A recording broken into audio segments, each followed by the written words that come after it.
Mademoiselle, and ça c'est deuxième Chanel. And jeudi, nous allons parler de Haiti de time there was 2 Haitis. Okay, now I've been talking about doing this for a minute since I did my Henri, Chriistophe, and Alexandra Petion videos, which I hope you guys already watched. If you did not, they will be linked down below. If for whatever reason I forget or the links are not working, all you have to do is type in Alexandra Petion and Chronicles of a Zoe, or Henri, Chriistophe and Chronicles of a Zoe, and you will find them. Now, the reason I decided to do those videos separately is because the whole issue of Haiti being separated is definitely going to have to be its own dedicated video, because there were lots of different issues that led to Haiti being Haiti of the North and Haiti of the South. And of course, it's just thoroughly interesting to explore what Haiti of the North and Haiti of the South was like, especially given that we just talked about the 2 completely different leaders and how they were, and of course how they was beefing with each other already. So of course, if you did not watch those 2 videos, I definitely suggest you go watch those 2 videos before you watch this one, because Miss on me, this was like I keep telling y'all, bro, they have to put these things on television, okay? Netflix, and it has to have Haitian producer,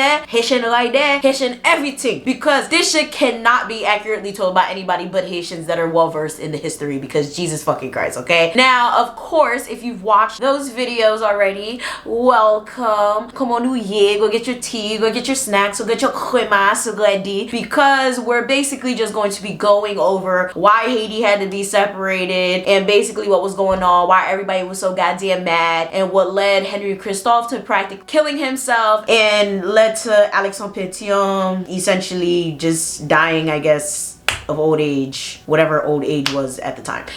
Let me just say, dying of stress, because I'm sure old boy was stressed, all right? So let's get into it now, shall we? So from 1791 to 1804, Haiti had a multitude of different issues, okay? Now, we all know the current state of Haiti is interesting, okay? I've talked about that at length, right? However, it's never been a good time for Haiti. And I feel like a lot of people need to understand that, and you have to really do your research and know your history to understand that. There's never been a good time. It was the worst of times, and it was the worster of times, and the worster is not a word, but it's gonna be a word today, okay? And there's been times where Haiti's just been bad, and there's been times where Haiti's just been worse. And when we're talking about these colonial times and revolution and post-revolution and pre-revolution, whatever the case may be, this is where it all started to really go left, okay? Now, of course, when they were slaves and all of that, that shit was horrible, but when they were going into revolution, and then of course Haiti becoming Haiti, oh my god, it just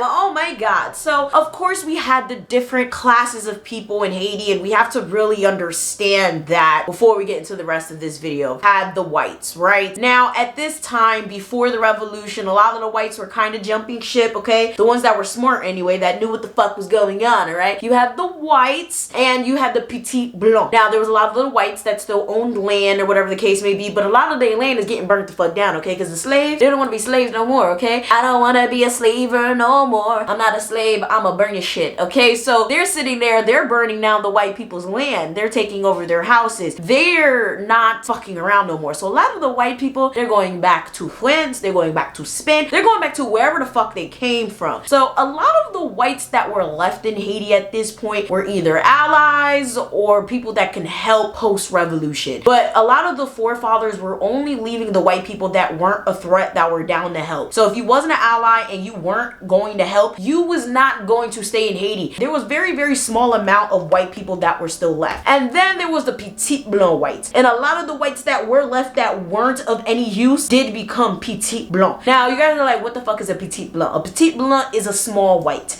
A small white is basically what we in America would call a po white trash, okay? Basically a white that has no type of leverage in society, okay? They have no power, no land, no status. They're They're not a doctor, they're not a lawyer, they don't own shit. They just happen to be a white person. Like, that's it. They're just white. That's their only power. It's interesting because a lot of white people in Haiti ended up becoming petit blanc because, especially if they lived in Alexandra Petion's area, their land was stripped from them. So we already know what the white people's problem is. Their privilege has been taken away. So there's nothing much to say about that, right? Next, we have the affranchi or the mulatto class. Yeah, they were going through it, okay? Now, it's interesting because now talking about this in 2022, a lot of people really wouldn't understand, right? So the mulatto class or the affranchi, the mixed people typically mix with black and white or Hispanic and black or whatever the case may be. The mulattoes, which mulatto is considered a slur. However, since we're talking about post-colonial and colonial time, sorry, that is the term that was used. I'm not trying to offend anyone. These people back in the day, especially in Haiti, were treated very poorly, but at the same time did have a very interesting privilege, right? If your father was the person that was black, right, you more than likely weren't treated with any type of reverence because it was like, well, yeah, you're a nigger from a nigger, so yeah, you're not gonna own shit. But if you had the privilege of having your father being white, you had a good life, my friend. You had a good life because you were gonna inherit things from your father. And for the most part, a lot of these white men did treat their mixed kid pretty well. These kids did inherit land. They inherited status. They weren't hid as much in the back of the house or treated as slaves. They were actually taking on their father's names, and they did maintain a certain kind of status that a lot of other black people would never get. So they did maintain a certain amount of status. However, in the eyes of the law, they did not give a fuck for them, okay? So when it came to the affranchi, the mulattoes, oh my god. So an affranchi was typically referred to as a free slave, okay? They were emancipated. A mulatto is clearly a mixed person.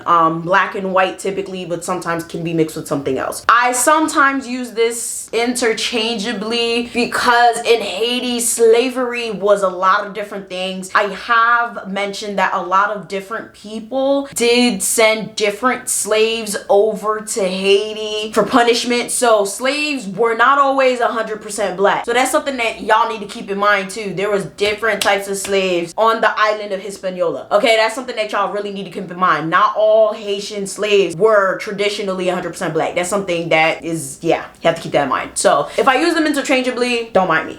So the thing is with the affranchi, a lot of the affranchi, yeah, you free on paper and legally, but at the end of the day, you a nigga. You a nigga. And when it comes to mulattoes, it's like, you half nigga. I don't care. I don't care if your father is a white man. You still half nigga. So the problem with the affranchi and the mulattoes was, with the mulattoes, they had this ridiculous law where essentially, when you were the age of 18, you had to be automatically enlisted in some sort of nonsensical army of Hispaniola. They had no choice. Automatically enrolled, and you was forced to fight in this militia. So that wasn't the only thing. There was a list of different things that they were forced to do, and like the rules were just mounting out of nowhere all the time, and it was ridiculous. On top of that, they were definitely taxed all the time for weird nonsensical things when it came to the land that they owned and inherited from their fathers or families. They were unnecessarily taxed. Things were taken away from them, especially if it was something that was given to them by their emancipated owners, or if it was something that like was inherited by their families. It was like, oh well, you can't do this or you can't have that, and they would never ever get reasons for it. Or if they wanted certain citizenship, especially from France, because you know France still owned Haiti at the time, they'll be like, oh well, you can't have that because you're half nigga, or you're a nigga but you're a free nigga, but no nigga here, no nigga shit, we don't give niggas this here, you know. So it was a lot of nigga-splaining going on, you know. So now that we explained the two main groups, let's get to the black people, okay? We already know black people, they not getting treated fairly because they black. I don't think there's anything much to say about that, but actually there is. Now the thing is with Haitian people, which has never ended. Yes, they didn't want to be slaves. They genuinely didn't like it, but they were kind of content with where they were at. They're like, listen, we understand we gotta work, whatever.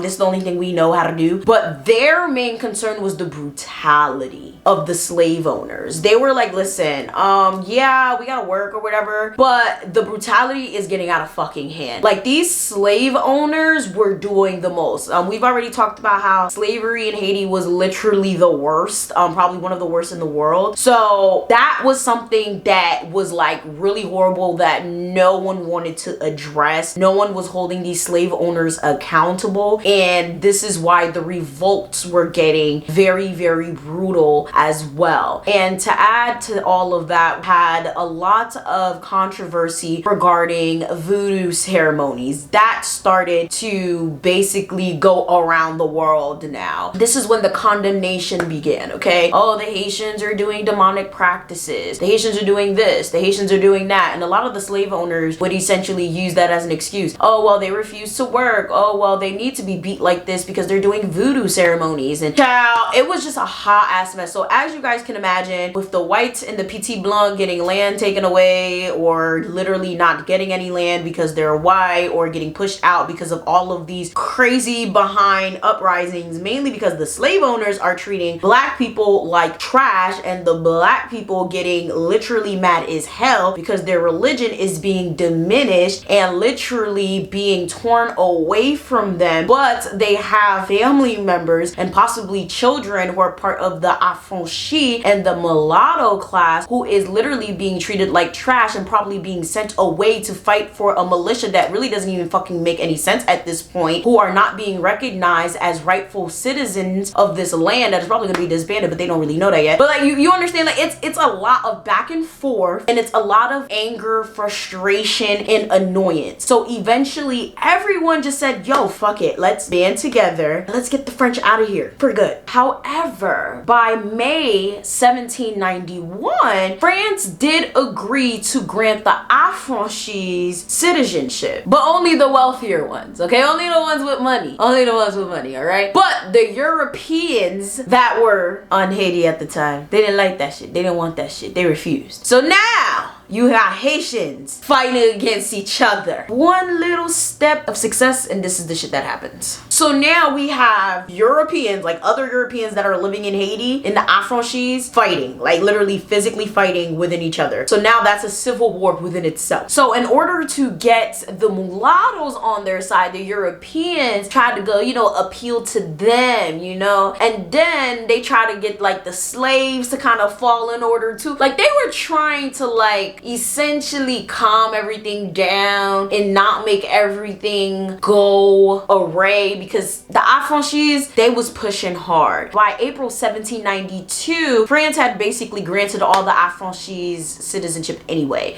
So it was just like, I don't see what they was doing all of that for. So everybody's mad at this point. This tore the country apart. You have a very huge portion of the country that's genuinely upset that France granted the affranchi citizenship, and you have a huge part of the country that believes that this was the just thing to do. So of course, who do we have? The opportunist Spain, who basically seizes this opportunity to grant those people who are, you know, lonely and need somewhere to vent their frustration, somewhere to lay that frustration, so to speak. So we have Léger féliciter son tonnex, right? And he was sent by the French to basically calm things down. But he was sent to neighboring DR, okay? Neighboring DR, it wasn't DR at the time, but just to make things simpler, DR. And he offers some slaves freedom to join his army. It's ridiculous. Now, mind you, what did I say a little bit earlier? A lot of the slaves were basically on the sides of these Europeans, because the Europeans had basically had them join their little nonsense of being against the affranchis, which, I mean, it makes sense. A lot of you are probably like, well, they're black. Why would they be against their own black people getting citizenship? You have to understand, affranchis are free blacks. These are enslaved blacks. There's a sense of envy here. You're free black, and not only are you free, but you also want citizenship. Meanwhile, I'm still a fucking slave. Why, instead of trying to help us who are still slaves get free, you're trying to double down and get extra shit? That's how a lot of the slaves saw it. So in order to actually get one up, the Europeans knew what the fuck they were doing, okay? So they got the slaves to side with them, and I guess guess to get some sense of freedom, they thought it made sense to join Sonthonax's army. Now, we talked about Sonthonax before, and I guess we're going to talk about him again. So essentially, a lot of these slaves go and they join his army for a chance at freedom. And to be quite honest with you, I can't really blame them, because a lot of them probably would have never been free up until what, 10 years fucking later, if it wasn't for his army. The problem is they wouldn't have known what was to come, you know, like they were just trying to be free, you know. And I mean, life as a slave was hard, you know, life as a slave was very, very difficult. Like, who am I to say don't do that shit, you know? And when you have these assholes, I mean, and I'm gonna say assholes because it's like, you already free, you're a free black person and you trying to get citizenship. Yes, citizenship is important, but it's like,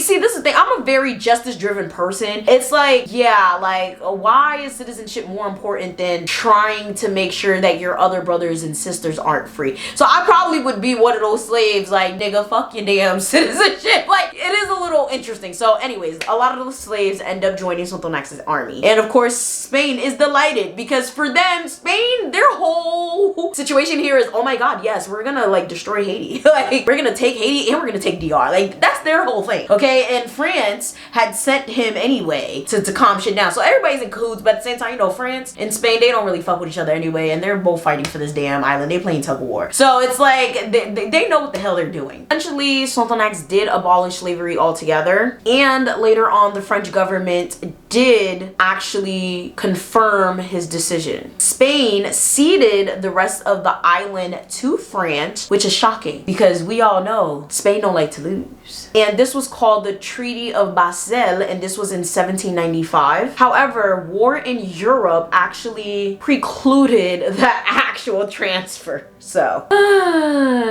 gotta love history. So, of course, we have the whole Haitian Revolution, Toussaint Louverture, blah, blah, blah. We know that whole story. I've told the story so many times on my channel. If you guys want to watch my whole videos that I've done on that, you guys are free to head to the link down in the description, down below, and hear the story of our beautiful, wonderful founding fathers. Yeah.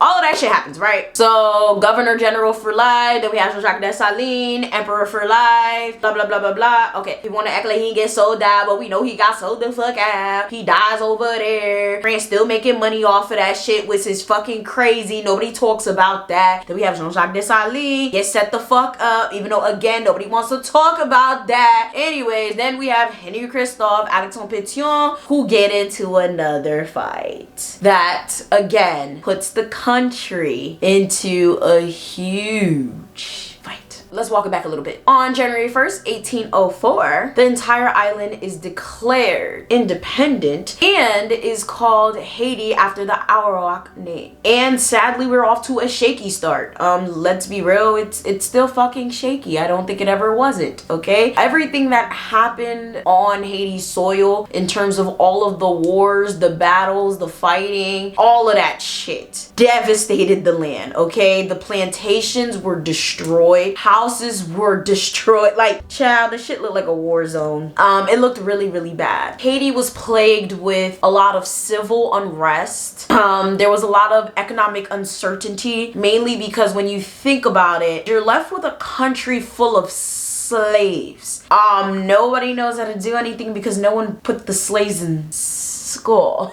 You have to really think about it, right? The only educated people you have on this island now are maybe some of the whites, maybe some of the affranchis, maybe some of the mulattoes, and maybe if some of the slaves were sneaking some books. But let's be real, a lot of these people are not educated enough to build an economy. So economically, which is what is going to make the country, they're down to a negative a mil, okay? Negative a mil. They have no skilled administrators, no skilled craftsmen, and most importantly, no skilled planners. Nobody thought after all of these amazing, great things that they planned for this revolution, okay? Listen, Haitians know how to fight. They know how to riot. They know how to cause chaos, but nobody had a fucking plan, okay? Nobody thought, all right, after we win this revolution, this person's going to be president, this person's going to be vice president, this person's going to sit as the house of the whatever, this one's going to be the treasurer, this one's going to do this and be the whatever of the agriculture, and this one's going to open a school. Like, they didn't think about any of this shit, and it shows in 2022. And of course, since this was ridiculously embarrassing, everyone ostracized Haiti because we did not know what the fuck we were doing. From Europe to other Caribbean countries, everyone was looking at Haiti like, not only did you guys have the nerve, all audacity to be slaves that ran out all the white people and killed them, just like everybody else was fucking doing, let's be real. But you guys don't even know what the hell you're doing. Yeah, no, we will not trade with you. We will not send anything there, and you will not send anything out. Here's an embargo or 10. So I've talked about this at length on my channel. There has been numerous embargoes put on Haiti, which means nothing goes in, nothing goes out, and that has devastated Haiti's economy even more. Of course, fearing the fact that there would be other slave revolts in other regions, that was another reason nobody wanted to associate with Haiti. Also, news about a slave country doing what they did spread around, and slave owners got terrified. Did of course inspire numerous slave revolts. And funny enough, Haiti did promise to play nice and not, you know, help anyone do what they did, but they still did sneak over to a couple of countries and, you know, help people escape anyway. But I mean, that's neither here or there, and that happened later on. Over time, Haiti did establish certain partnerships with certain areas, and they were able to trade and make some income, so that was really great. And then of course, soon after Jean-Jacques Dessalines, we have the whole situation with Henri Chriistophe and Alexandra Petion. So let's start with the north now, shall we? King Henri Chriistophe the First. He was a very interesting president, dictator, king. Okay, he ruled the north of Haiti. And the reason him and Alexandre had to basically split power, there's a lot of different theories on this, right? So one theory is that they basically conspired to kill Dessalines. That's a widely thought of theory. Like, a lot of people think that essentially they conspired to kill him, and Alexandra Petion was supposed to get the presidency because Alexandre is actually the only one that was voted as president, whatever vote is for Haitian people, because as you guys have seen on my channel from all the videos I've done, every single election has been rigged or thought to be rigged. So it seemed to have started from day one. So anyways, Alexandre seems to be the only Democrat, I can't even say Democratic, but the only one that the people wanted, okay? Henri did not necessarily have an election. However, these two could not come to a mutual decision on who was going to be president, and this caused so much turmoil, so much of an issue, that these two started a fucking war amongst each other, like a legit civil war that they just decided to split the country into. So literally Hispaniola became three: Haiti of the North, Haiti of the South, and Dominican Republic. Now it's very, very interesting, right? Because these two men could not be more different. You have Alexandre Petion, who was a mixed man, all right? His father was white and his mother was black. And looking from the outside in, you're just like, oh, well, he's looking out for his own interests. He's a mixed man. And it's like, yeah, I get that. But for all intents and purposes, he was the better liked person.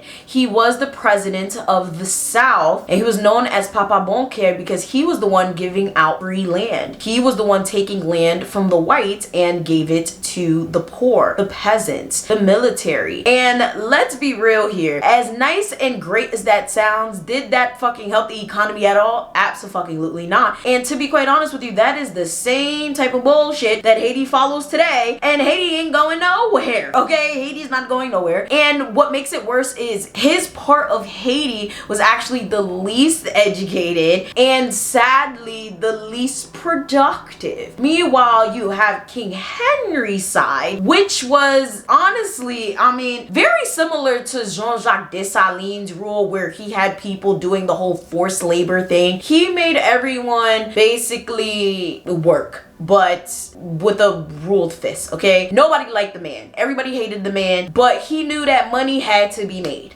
okay? He knew that money had to be made. He knew that nobody knew how to read, nobody knew how to write, nobody had any other skills, nobody knew how to plan, nobody had administrative duties that they could fulfill. So what do y'all know how to do? Y'all know how to plan, so y'all don't fucking plan. And essentially, he had the military oversee everybody and made sure if you wasn't working, you got slapped. Let me stop. I'm sure that's what it was, but you guys understand. I don't agree with this. I don't like that shit at all. I think it's very fucked up, but at the same time, I understand that it was a necessary evil that needed to be done. And of course, the people did not like that, because at this point, how the fuck are we free? We fought for all of this shit and we're still doing the same damn thing. The way I see it, it's like, we are black, we are innovative, we are smart, we are creative. We could have thought of something else to do except for picking fucking sugar cane. Okay, like there's no way that the only thing we could have thought of was literally doing the same thing that was used to torment us, to keep the economy going. I just don't believe, like I refuse to believe that. And I feel like that did a lot for Haitians' trauma, you know, especially the way that him and Dessalines did that. I feel like, you know, sitting there ruling with an iron fist and having basically soldiers sit there and you know, basically like baton, you know, like that's just, I don't like it. And it's very interesting because, you know, you have those like Henri Chriistophians, and of course he still has some descendants that are alive with whatever. They're like, yeah, you know, Haiti would have been great if they followed Henri Christophe's order. And it's like, what order, bitch?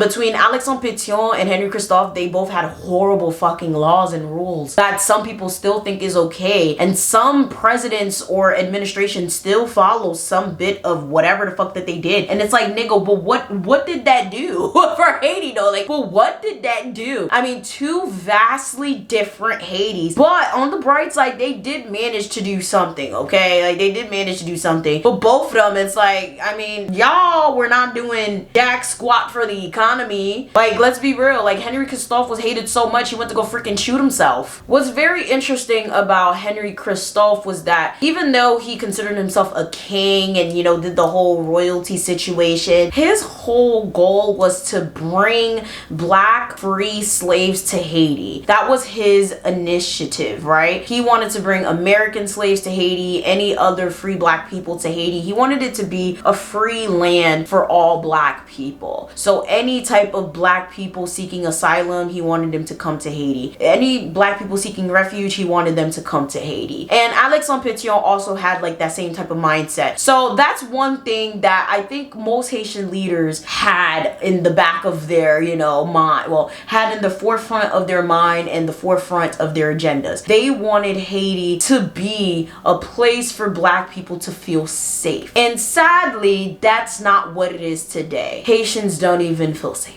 You know, Haitian Americans, Haitian Canadians, any Haitian diaspora, we do not feel safe going to Haiti. And it's crazy because our forefathers did not create Haiti, you know, did not create this land for us not to feel safe to go there. You know, it's kind of fucked up when you really think about it. Now, it's funny because a lot of people don't really know this, right? A lot of people just think, okay, well, Haiti freed itself and they didn't help other people. They helped a lot of fucking people. And there was some people that actually learned this the hard way. So we had James McCowan, right? He was a slave owner and he had 7 slaves that actually learned about Haiti. They learned about its history and they basically learned that if you go to Haiti, you're free. And Haiti is like that to this day. It's part of our constitution. If for whatever reason you're a prisoner or something's going on with you, Haiti is a free land to this day. And its descendants, same thing. So Haitians, that's something, if you didn't know that, now you know. We are all free. Well, Haitians, we're free. So can't nobody make us slaves anywhere. So basically his slaves took a ship, they reached Haiti, and yeah, they wanted to be free. Why the fuck Mr. McCowan had the nerve all audacity to pull up on Haiti trying to get his slaves back? And Mr. Petion was like, so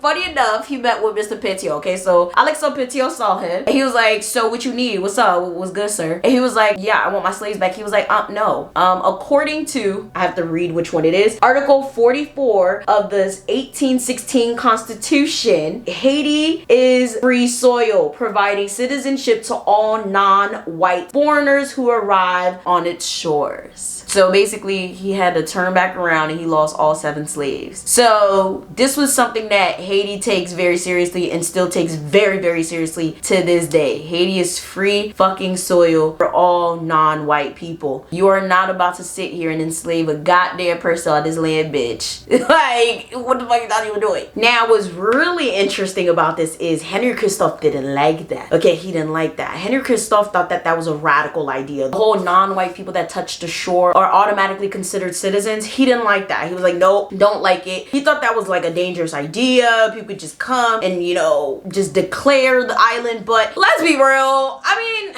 I see where he was coming from, but like nothing really ever happened like that. So I mean, but like you have to really think about it. Like I mean that all like I don't know, because you had that whole Simon Bolivar situation, which I mean okay, well we did help South America, so I mean there really wouldn't be South America if it wasn't for Alexandra Petion helping him, right? And if it wasn't for that constitutional tweak, we wouldn't have been able to help him. So I mean I see it can be a threat to national security, but it's like he's not a Haitian citizen. He just wanted some fucking help. We helped him and he was on his way, you know? So like there was a lot of situations that were like no, I don't like that, but it was like I'm not gonna talk to you. So that's something else that was a very big point of contention. Alexandra Petion and Henri Chriistophe did not talk for a very, very long time. When Henri Chriistophe named himself king, he had the nerve, gall, audacity to call Alexandra Petion and ask him if he wanted to be part of the kingdom, if he just wanted to merge and basically like make Haiti one again and I guess be under his rule. And I guess like Alexandra like banged on him or just like didn't answer. I mean, I don't think there was phones at the time, but yeah, there wasn't phones at the time, but I don't know. He just didn't answer and he never spoke to him again. I'm sure they died not talking to each other, you know? So they did not like each other, okay? There was a lot of policies, a lot of very, very muddy waters, okay? And Haiti in general had a lot of division, you know? And the reason Haiti had to be separated the way it was is I guess to keep the peace, because a lot of the people that lived in the north or the south had different ideas, you know? It had to be kept that way for safety. A lot of the people in the north, even though they were forced to work like dogs in order to keep the economy, liked it that way, believe it or not. But a lot of people didn't, which is probably why they was gonna beat his ass and they ran him out and then he killed himself. So